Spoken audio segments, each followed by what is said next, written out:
evening. I am Dianne Hart, the host for tonight's show of Where Are They Now on Detroit Hot TV. I have a phenomenal man in this studio with me tonight. When you talk about a genius, we are talking about a true genius. And that gentleman is Mr. Demetrious Nabors. He has influenced the entire gospel, jazz, classical, and blues. He is a two-time Detroit Music Award winner, armed with a bachelor's and a master's degree in jazz studies from the University of Michigan. Good evening, Demetrious. How are you? Good evening. Thank you for having me. I was just blown away reading your bio. I'm like, wow, am I equipped to do this tonight? So let's just get started. Tell me a little bit about where you grew up. Detroit, Michigan.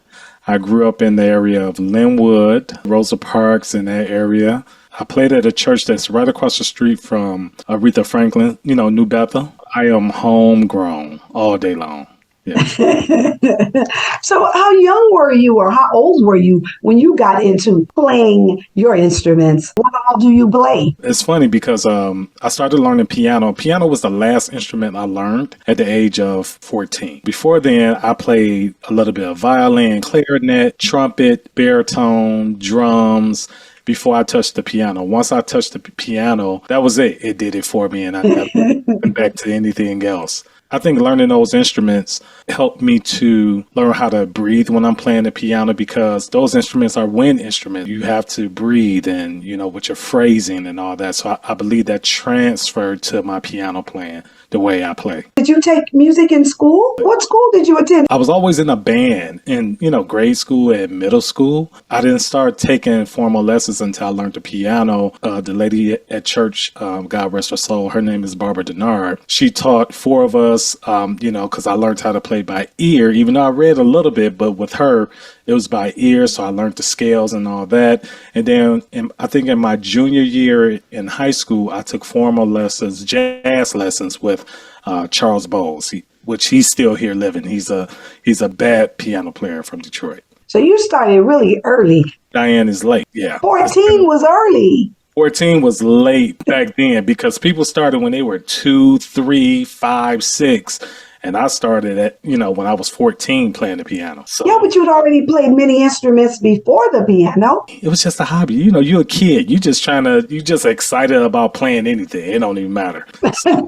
Say any instrument will do. Any instrument would do at that time, yes. So who do you think really influenced you the most? God rest his soul. My uncle-in-law, his name was Larry Nix. He was a gospel musician. And when I heard him play the organ, that influenced me to play the piano and play the organ. You were blown away with how it sounded, huh? And I was blown away by the way he played. How many songs have you written? Do you write all of your own music? I do. I write all my music. I've been blessed that I do a lot of composing, a lot of arranging. God has given me that gift. Some people in our family have talent, but no one ever pursued it professionally. For me, I'm really the one that stood out and I pursued it. My goal was not to become a professional musician. I was just using it as a hobby, as a way, when you're in high school, you work your summer job. Instead of working summer jobs, I used to play at the church and, get paid for it. That's all I was doing. It wasn't my goal. My goal was to become a CPA because that's what I've always loved and try to play basketball. So did you take any math courses in college or any accounting classes at all in college?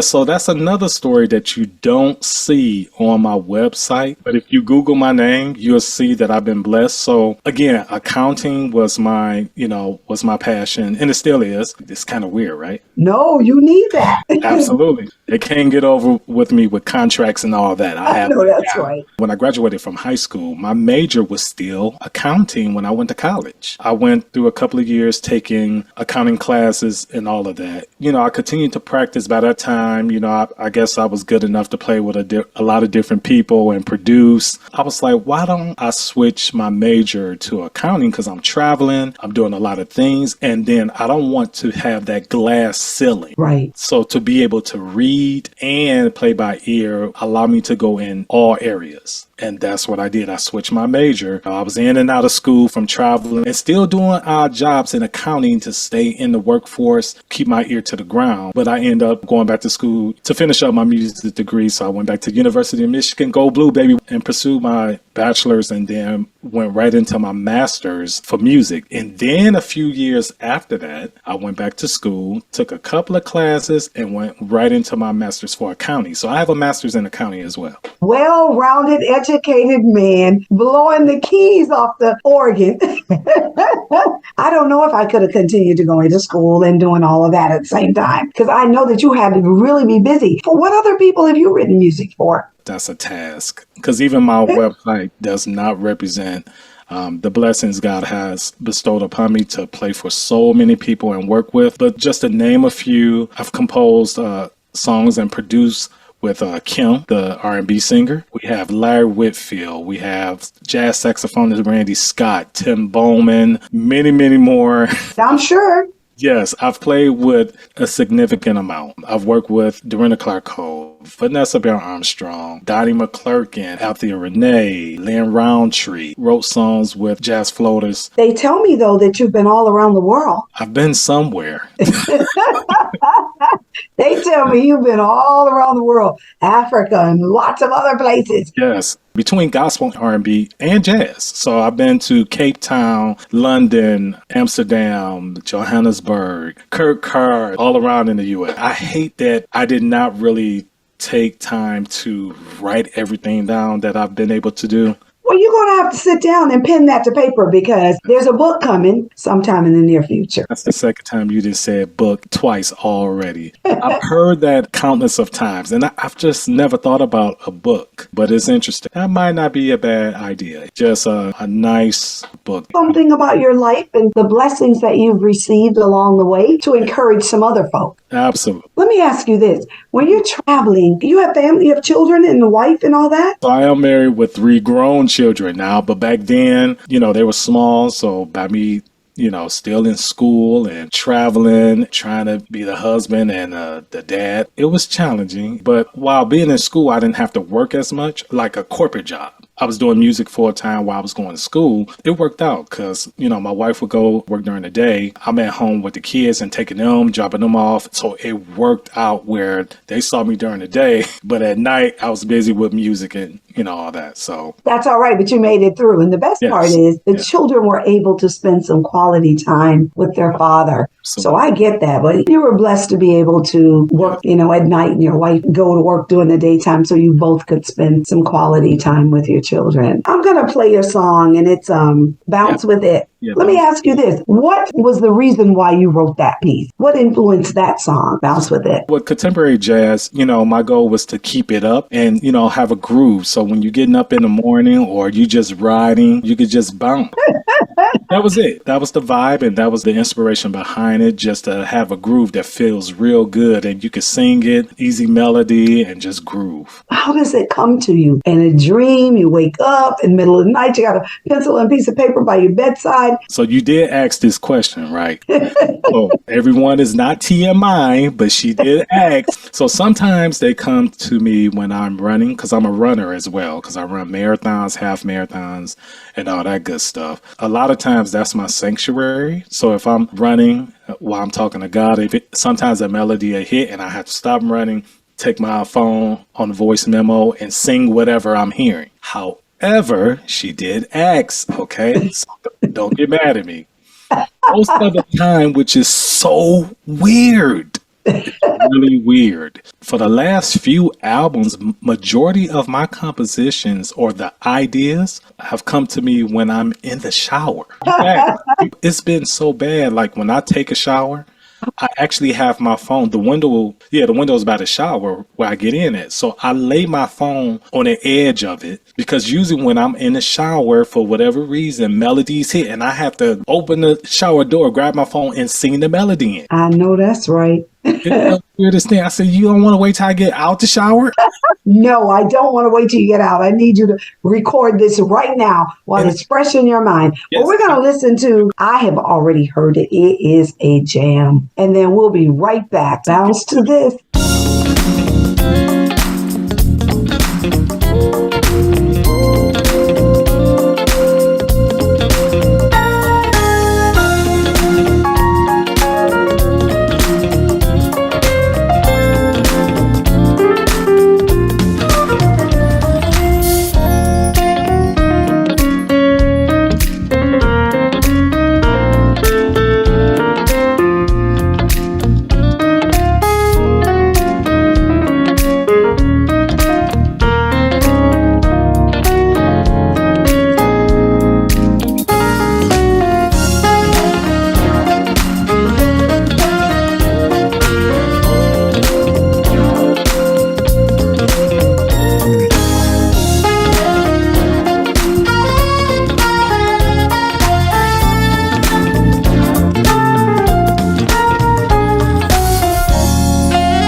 are back. Listen, you all, I don't know if there's a better man than Mr. Demetrious Crayon Nabors. Listen, gospel, jazz, blues. You're just well-rounded in all of the genres. I mean, what does that feel like to just be able to play whatever you want, when you want? It's challenging at times. Didn't quite expect that one, right? Right. It feels good to be versatile because, again, to go back to, to reinstate what I was talking about earlier, I never wanted that glass ceiling. So it feels good, but yet I feel like it's so much music in my head and so much creativity. Sometimes it's difficult to okay, you need to play like this when it comes to different genres, but I love the challenge. So it makes me respect the music no matter what genre it is. Well, I can't play anything. I wish I could. I always wanted to sing, and I can't. So could you help me? No problem. No problem. Well, I understand that you have played everywhere. I'm like, who is this gentleman? They were like, you need to meet him because he is one of the baddest pianists you ever want to meet. They say wonderful things about you and your ability to play. You sure they're talking about me? They're absolutely talking. You must meet him. He is one of the baddest piano players you will ever meet. Organs, pianos. The crazy part is you're telling me you play some other instruments. Have you played some other instruments on some of your other music? Unfortunately, once I touched the piano, I never went back to any other instrument. I have not. Sometimes I wish I did. One of my goals still is to learn how to play guitar. 'Cause I love acoustic guitar. The sound, just the color of it is amazing to me. That is on my list to do. What else is on the musical things that you'd like to accomplish before you leave here? You got a long time. Yeah. Thank you. One of my goals is to go to Cuba, the Dominican Republic, and study their music culture for a couple of weeks. Just stay there and just go to all the events as much as I can just to study because I love their music and I love their training. Their training is amazing. So I would like to do that. I have one of my dear friends who is from Cuba, and I know she would love to hear that. I'll make sure that she knows that you like to visit Cuba. I know that you can do it. You can do whatever you like. Yes. You will accomplish that. Absolutely. We're going to take a moment and then we're going to listen to another song, Funny How Time Flies. And what I'd like to know is, where'd that song come from? That is Janet Jackson. And I did a cover of her song because growing up, that used to be one of my favorite songs by her. I always do an R&B cover, and that's one of the songs that I just love the melody. I love the harmonic structure and the vibe. That was my inspiration behind that. Well, we're going to listen to that song right now, and then we'll be back, and we're going to ask you a couple of more questions. I know you're a busy man. Funny How Time Flies. We'll be right back.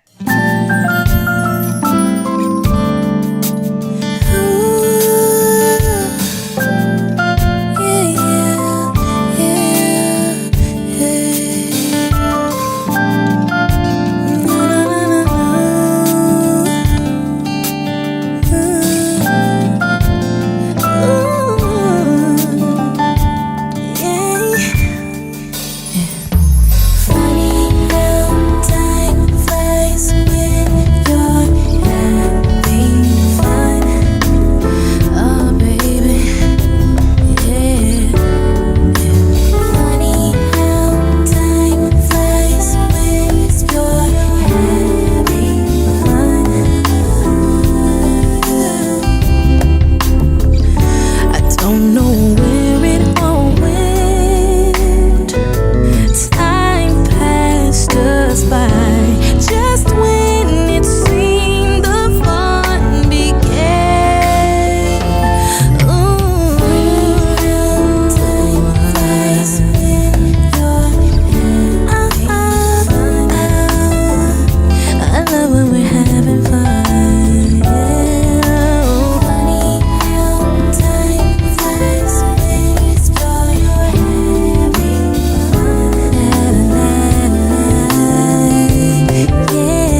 Okay. Listen, it is a bad jam too. I think that everything you have played is a bad jam. I listened to so much of your music. I was like, wow. If you had words to tell some of these young folk in this industry, what would be some advice you'd give some of them? So the industry is very challenging. However, they have more opportunities than ever. And what I like about what I'm seeing with the younger generation, they are really trying to maximize on it. My advice to them is just go about it whatever you want to do. And discernment is the key. And why I said that, because you can have mentors that you talk to, and because something didn't work out for them, they would try to impart it into you. Right. Sometimes that is dangerous because their journey does not indicate your journey. So you have to discern what someone is speaking to you. And just if you believe whatever you love to do, just do it. Believe in it, put the time in, and it will pay dividends. I believe that.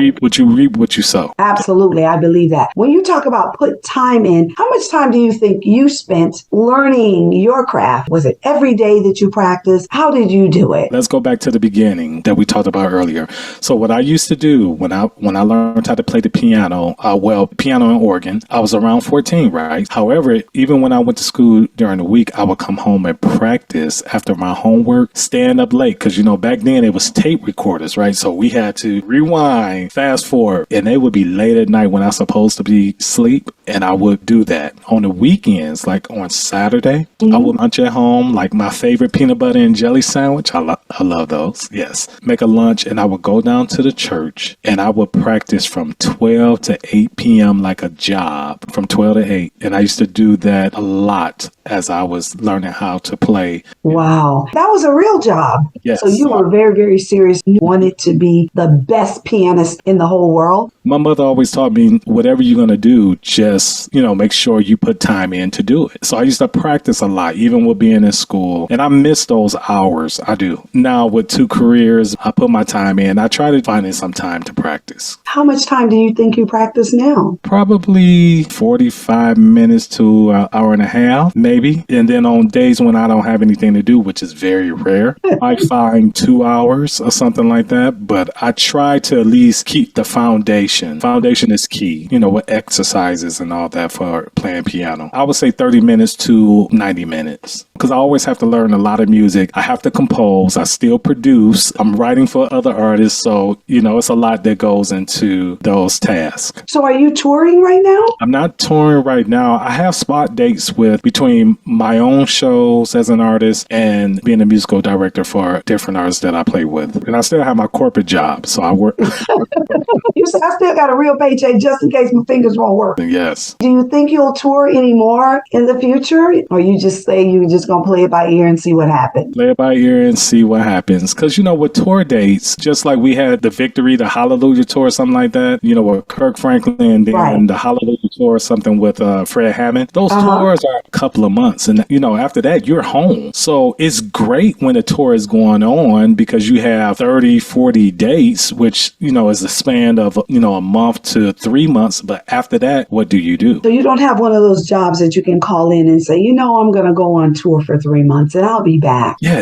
it's called updating my resume and submitting for another job. And looking for a new job. One thing about it, with me having a master's in accounting, being blessed, the type of jobs I have are virtual and they support what I do musically. So it allows me to go out of town, travel, because I can work from anywhere virtually. That has been, a blessing at the same time. That's a real blessing to be able to work wherever you are. Yes. Wherever you are. So that is a blessing. Yeah, sometimes it's interesting because I've been going to Jamaica for the last 3 years. And so when I'm there, like everybody like, where you at? I'm working while everybody else doing whatever. And then at nighttime we have to perform, and then daytime I'm back at it working. But it's fine with me. I don't mind because again, I love accounting. That was the goal. Right. Accounting was the goal, not music. So that's right. He said he want to count that money while he plays music. You heard it. absolutely nothing wrong with having two careers, and lucrative careers that both pay off. That's important. We have to have those jobs of some kind, whether it's our own, but it sounds almost like you're your own company because you be able to do it virtually. But that's great. I want to thank you for allowing me to have this interview with you. It has just been phenomenal, eye-opening. I look forward to seeing you playing live somewhere one of these days. I can see you out on YouTube. Tell people a little bit about where they can find you. I can find you everywhere. You tell them where they can find you. So listen, everyone, you can find me at www.dknmusic, which is Demetrious Crayon Neighbors Music. So it's dknmusic.com or www.demetriousneighbors.com. All social media, Demetrious Neighbors Music. I have some performances coming up this weekend. I'm at the Blue Llama Jazz Club for my own show. Then in a couple of weeks, I have a show in Dearborn with a few people. So yes, go to my website for the itinerary. So you're living in Detroit? I live in Metro Detroit. Okay. Is Metro Detroit a long ways from downtown Detroit? No, it's just 35 minutes from downtown. I'll be in Detroit. I'm looking forward to meeting you in person. Well, there it is. So listen, for you, I have a show May 4th, and we can talk about that in Dearborn. I would love for you to come, and everyone else, please come out and support. Again, go to my website, the itinerary page, where you can see my list of shows.